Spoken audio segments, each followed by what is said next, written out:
cinema era praticamente um vício, né? O cinema para nós era uma coisa assim que a gente, principalmente no final de semana, porque durante a semana era estudo, tinha que no dia seguinte levar dever de casa, né, aquelas coisas, né, estudar, papapá. Mas sábado, domingo, matinê, havia matinê e tal.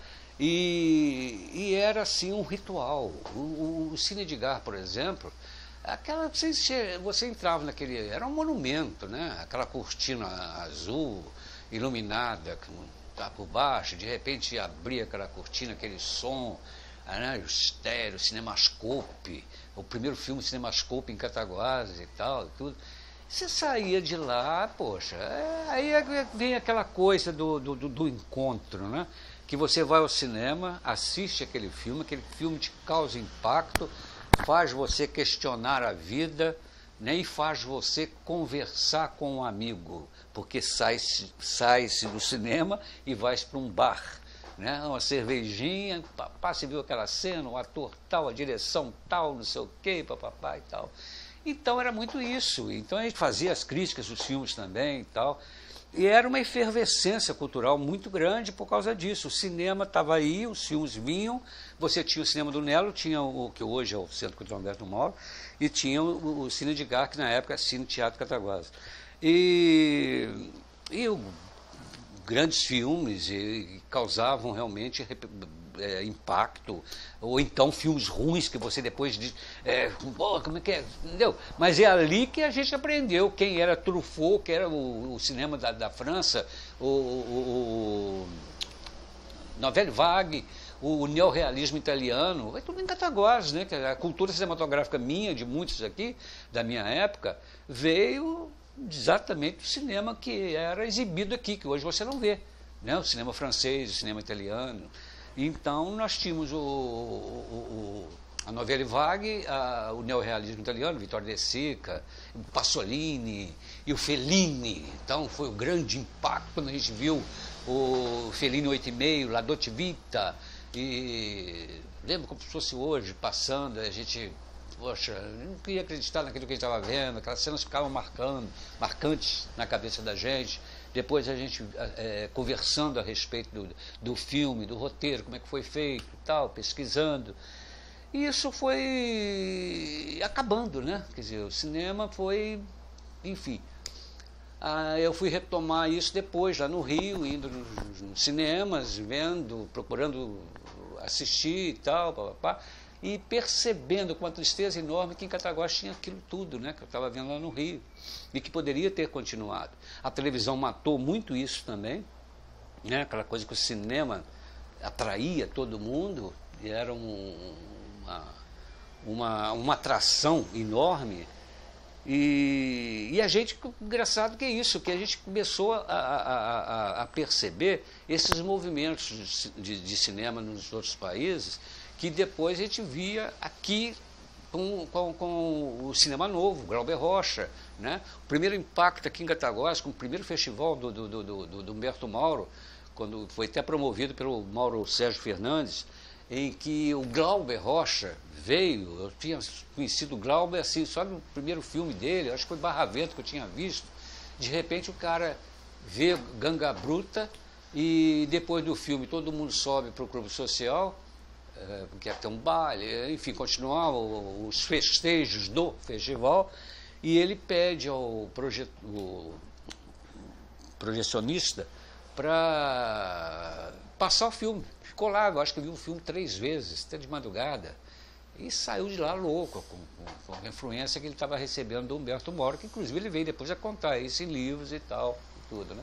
Então a gente vendo o Glauber Rocha aqui, Leon Richman, o pessoal do cinema novo mesmo, Cacá Diegues, e vários outros. E isso proporcionava a gente um contato direto e essa vontade depois de ir também para fora para fazer as coisas, né? Quando a gente começou a perceber que é saindo que você vai aprender mesmo, lá no Conservatório Nacional de Teatro, o que me fez depois ir para Nova York, pegar 3 dias de, como é que chama isso, workshop, no Actor Studio, de Nova York. Aí de cara, quem eu vejo lá dando aula e me chama ainda para o palco, Al Pacino, Dustin Hoffman e Gene Hackman.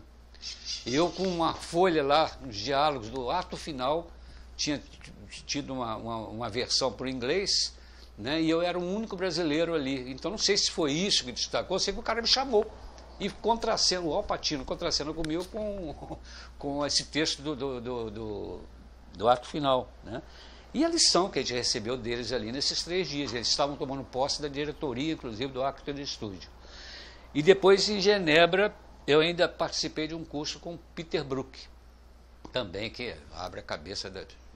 Primeiro, eu considero que Cataguases que nós conhecemos foi graças ao Chico Peixoto ficar com o rabo quieto aqui, que tinha dinheiro e ficou fazendo poesia e gastando o dinheiro que ele ganhou na vida e curtindo, dono de cinema, diretor de cinema. Pá, não saiu fora, porque Humberto Mauro teve que ganhar dinheiro, porque aqui não tinha mercado de cinema. Teve ciclo, mas não teve mercado.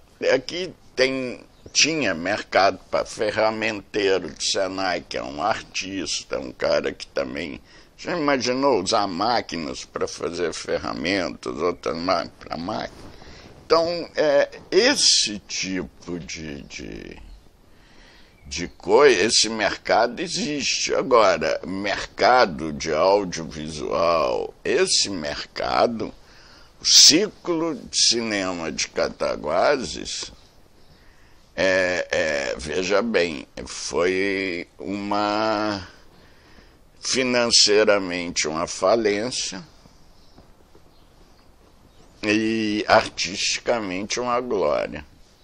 Entendeu? A Revista Verde, financeiramente uma falência, artisticamente uma glória. Em 1997, quando foi do centenário do Humberto Mauro, ao a gente fazer o centenário, eu já conhecia o pessoal do cinema.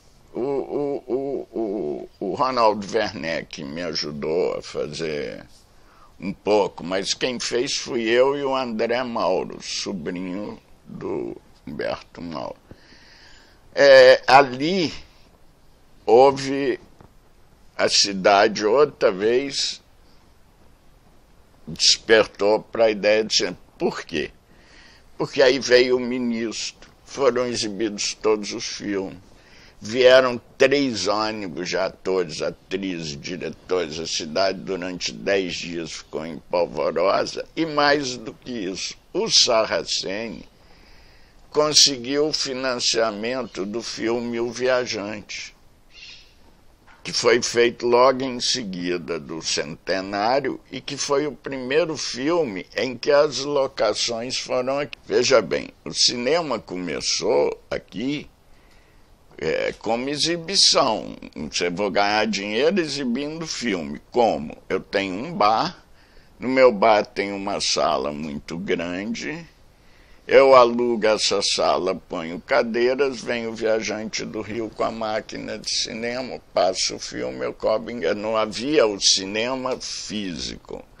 Só depois do Cine Teatro Recreio, porque até então era só Teatro Recreio. A projeção de cinema só começa depois de 10. E o Cortes, ele tinha projetor, ele alugava filme, ele vivia já, ele tinha essa coisa do cinema, projeção, diversão, como uma forma de ganhar dinheiro empresarialmente. Ao montarem a empresa, abrirem a empresa, eles enxergaram no Mauro e no Pedro Comelo funções técnicas. Quem maluco daquele Mauro, ele vai fazer. Em 61, houve um festival de cinema aqui organizado pelo Mauro Sérgio, o Alzir Arruda, várias pessoas. Aí veio o Glauber, tem até uma foto no hotel deles vindo aqui e tal. E isso despertou, passou a haver um intercâmbio entre o cinema novo e o Paulo Martins, tanto que o personagem do Terra em Transe, do Glauber, ele se chama Paulo Martins, que é um dos papéis principais do filme, que de uma certa forma, se a gente quisesse contar uma história que é contada no imaginário da cidade, o Glauber botou o nome de Paulo Martins, personagem, em uma homenagem ao Paulo Martins. Eles eram amigos, se conheciam, nunca perguntei isso ao Glauber, mas é bem possível de ter acontecido. Com isso, o cinema, a partir daí, ele passou a acontecer assim. O Paulo Martins passou, junto com o Chiquinho Cabral, que era quem bancou, quem tinha dinheiro. O Chiquinho arrecadou o dinheiro com outras pessoas, o Simão, não sei mais quem, e aí foram fazer o filme, o Anunciador e tal.